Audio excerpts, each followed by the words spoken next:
नवी मुंबई महापालिकेच्या प्रभाग क्रमांक 24 मधून निवडणूक रिंगणात उतरलेल्या भाजपाच्या उमेदवारांच्या प्रचारासाठी रविवारी भव्य प्रचार रॅलीचे आयोजन करण्यात आले होते.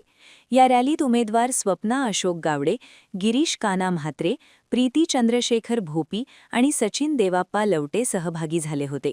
निवडणूक प्रचाराला वेग आला असून उमेदवारांनी प्रभागातील घरोघरी जाऊन मतदारांशी संवाद साधला. प्रचारादरम्यान विविध विकास कामांबाबत माहिती देण्यात आली. या प्रचार रॅलीला माजी उपमहापौर अशोक गावडे यांची उपस्थिती लाभली. यावेळी बोलताना स्वप्ना गावडे यांनी आपण अनेक वर्षे सार्वजनिक जीवनात कार्यरत असल्याचे सांगत प्रभागातील प्रलंबित प्रश्न सोडवण्यासाठी प्रयत्नशील असल्याचे नमूद केले. प्रभाग क्रमांक 24 मध्ये निवडणुकीची रंगत वाढली असून प्रचार फेऱ्यांमुळे राजकीय वातावरण तापले आहे. पहिल्यांदा तर प्रदीर्घ काळानंतर नवी मुंबई महापालिकेची निवडणूक ही जाहीर झालेली आहे. वास्तविक पाहता आपला देश राज्य हा याचा पाया म्हटलं तर वावग होणार नाही.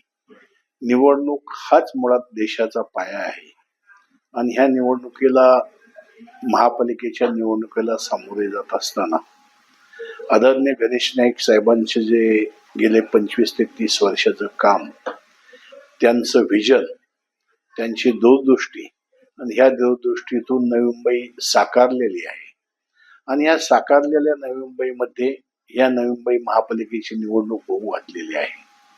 नाईक साहेबांच्या माध्यमातून या ठिकाणी भारतीय जनता पक्षाच्या सर्व जागांवरती भारतीय जनता पक्षाचे उमेदवार उभे आहेत.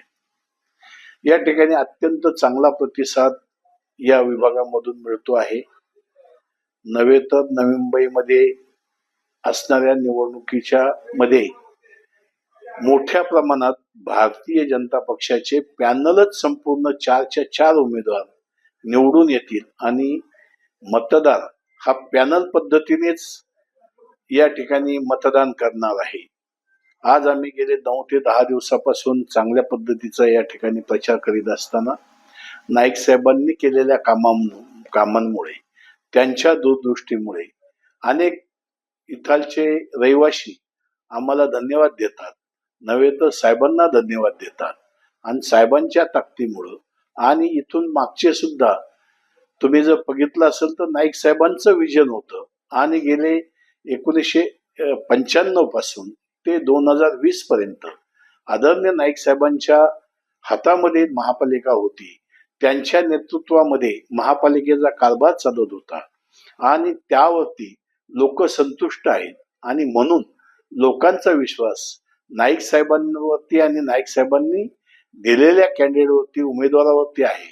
म्हणून या ठिकाणी मोठ्या प्रमाणात भाजपला मतदान होईल आणि लोक अगदी एकतर्फी म्हणलं तरी हरकत होणार नाही, एकतर्फी मतदान भारतीय जनता पक्षाला करून आदरणीय नाईक साहेब, राज्याचे मुख्यमंत्री आदरणीय देवेंद्र फडणवीस साहेब यांच्या हात ते बळकट करतील यामध्ये मला कोणत्या प्रकारची शंका वाटत नाही. माझ्या मते मी ज्यावेळेस प्रभागामध्ये फिरत असताना समस्या ह्या आहेच. शेवट मनुष्य जन्माला येतो, त्याला आजार हा तो घेऊनच येत असतो. तशी आपण कितीही उन्नती केली, कितीही विकास केला, त्यावरती काही ना काहीतरी समस्या असतात. पण त्या समस्या हाताच्या बोटावर मोजण्या इतपत अशा काही समस्या आहेत.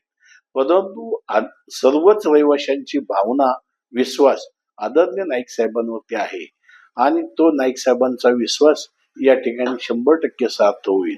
माझ्या मते किमान 80 ते 85 जागा या ठिकाणी भारतीय जनता पक्ष नवी मुंबईतून 100% जिंकेल असा मला विश्वास आहे. मी या ठिकाणी सर्व माझ्या रहिवासी बंधू भगिनींना एक विनंतीपूर्वक प्रार्थना करेन का येणारी नवी मुंबई महापालिकेची निवडणूक होऊ घातलेली आहे आणि या निवडणुकीच्या माध्यमातून अनेक उमेदवार आपल्या समोर येत आहेत. परंतु आदरणीय नाईक साहेबांनी दिलेले सर्वच उमेदवार हे एज्युकेटेड आहे, सुशिक्षित आहे, अभ्यासू आहे आणि निस्वार्थीपणे काम करणारे आहेत. अशा उमेदवाराच्या पाठीमागं आपलं अमूल्य मत देऊन त्यांचे हात बळकट करा आणि भारतीय जनता पक्षाला एक मोठ्या प्रमाणात ताकद देऊन आपल्या नवी मुंबईची, महाराष्ट्राची आणि देशाची मान उंचावेल अशा पद्धतीचं कामकाज आपण करताल अशा प्रकारची अपेक्षा व्यक्त करीत असताना आज खऱ्या अर्थाने या निवडणुकीच्या माध्यमातून आदरणीय गणेशजी नाईक साहेब यांना पोचपावती देण्याची वेळ आहे आणि नाईक साहेबांनी जी कामं केलेली आहेत त्या कामाची पोचपावती म्हणून आपण सर्व रहिवासी बंधू भगिनी मिळून भारतीय जनता पक्षाच्या प्रत्येक उमेदवाराला भरघोस मताधिक्याने आपण विजय करताल अशा प्रकारची अपेक्षा व्यक्त करीत असताना आपल्या सर्वांना नम्र विनंती करतो. नवी मुंबई महानगरपालिका 2026 ची आज सार्वत्रिक निवडणूक अंतिम टप्प्यात येऊन घातलेली आहे. आता 2 दिवसामध्ये प्रचार आमचा संपून आपण मतदारांना मतदानाचा दिवस येत आहे 15 तारखेला. तर मी सर्वप्रथम सर्व मतदारांना आवाहन करू इच्छिते की तुम्हाला संविधानाने लोकशाहीने जे आज मतदानाचा हक्क दिला आहे तो तुम्ही हक्क बजावा. उलट मी म्हणते हे पॅनल सिस्टमच्या माध्यमातून मतदार हा राजा झालेला आहे. त्यांना 4 मतदान करण्याचा हा एका व्यक्तीला अधिकार पोहोचलेला आहे. तर मला असं वाटतं की हा तुमचा सन्मान मला वाटतं सरकारने वाढवलेला आहे. तर तुम्ही त्या ठिकाणी या आणि एका मतदाराने 4 मतदान करून 4 नगरसेवक हे या ठिकाणी निवडून येणार आहेत.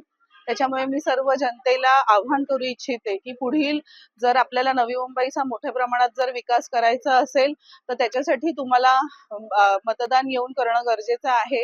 आणि मला असं वाटतं गणेश नाईक साहेबांच्यावर आम्ही सर्व नवी मुंबईची जनता ही आज प्रेम करते आहे. साहेबांनी ही जी नवी मुंबई आहे ही गेले मी म्हणते की 95 सालापासून किंवा त्या आधीही खूप घडवलेली आहे. त्यांचा पायाच त्या साहेबांनी रचलेला आहे. त्याच्यामुळे आपण गणेशजी नाईक साहेबांना हे नवी मुंबईचे शिल्पकार बोलतो. आणि मला असं वाटतं मतदान हे त्यांचा रिझल्ट जे आहे 16 तारखेला ह्या निवडणुकीचा जो तुम्ही प्रतिसाद पाहिला तर इथेच तुमचा रिझल्ट हा तुम्हाला दिसत आहे की भाजपचाच हा महापौर इथे या ठिकाणी नवी मुंबई महानगरपालिकेवर बसणार. आणि राहिला विषय मतदारांच्या ज्या समस्या आहेत ह्या वेळोवेळी नाईक साहेबांनी सोडवलेल्या आहेत. त्या माध्यमातून पाणीपट्टी असेल घरपट्टी असेल साहेबांनी 20 वर्ष वाढवून दिलेलं नाहीये. मोरवे धरण सारखा धरण आज नवी मुंबईला लाभलेलं आहे की 24 तास आपल्याला पाणी पुरवठा मिळत आहे. साहेबांनी पुढेही त्याचा विचार करता पोशीर धरण आपण आज हे घेतोय आणि मला साहेबांवर पूर्णपणे विश्वास आहे की पुढील 20 वर्ष सुद्धा पाणीपट्टी आणि घरपट्टी साहेब वाढवून देणार नाहीत. असे कितीतरी उपक्रम साहेबांच्या माध्यमातून होतील. तर आपल्या समोर इंटरनॅशनल एअरपोर्टचा विषय आहे त्या माध्यमातून आम्ही कितीतरी गरजू लोकांना ह्याच्यामधून रोजगार उपलब्ध करण्याचा सुद्धा आमचा मानस आहे. असे बरेचसे जे मानस साहेबांचे आहेत. साहेबांनी खूप दूरदृष्टिकोनातून आज नवी मुंबई घडवलेली आहे आणि आमच्या तरुण सारखे उमेदवार सुद्धा त्यांच्यावर आज विश्वास ठेवून जर साहेबांच्या पाठीशी उभे राहिलेले आहेत.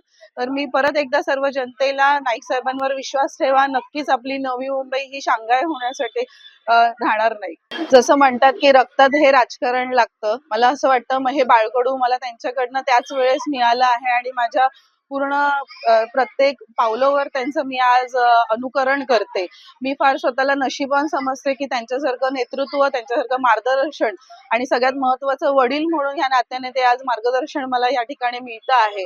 आणि नक्कीच मला असं वाटतं मी त्यांचा हा जो वारसा आहे गावडे कुटुंबाचा हा मी पुढे नेत आहे. मग त्याबरोबर माझं गायकवाड कुटुंबही आहे. त्यांचीही मला या ठिकाणी मोठ्या प्रमाणामध्ये साथ मिळते. कारण का एक महिलेला जर घराच्या बाहेर पडायचं असेल तर सासर आणि माहेर या दोन्हीचा साथ असणं गरजेचं आहे. ही सांगड असणं गरजेचं आहे. आणि मला असं वाटतं त्यांनीच केलेले हे जे कार्य आहे त्याची मला ही पुण्याई म्हणून मला ती सगळी लाभलेली आहे. आणि हे सगळं श्रेय मी माझी आई आणि वडील ह्या दोघांनाही देते. माझी आई ही 2005 साली नगरसेविका होती आणि आता वडीलही उपमहापौर होते. पुढील काळामध्ये मला आमचा जो माझ्या प्रभागाचा सर्वात महत्वाचा विषय आहे की मला पूर्व पश्चिम हा जो उड्डाणपूल करायचा आहे हा मी सगळ्यात त्या अजंठा माझा सगळ्यात जास्त महत्वाचा तो राहील. तसंच ज्वेल ऑफ नवी मुंबईचा विकास असेल, महिलांना सक्षमीकरण असेल किंवा समाज मंदिर असेल, व्यायामशाळा असतील, वाचनालयासाठी भूखंड असेल, असे मला सर्व जे उपक्रम आहेत हे या ठिकाणी राबवायचे आहे.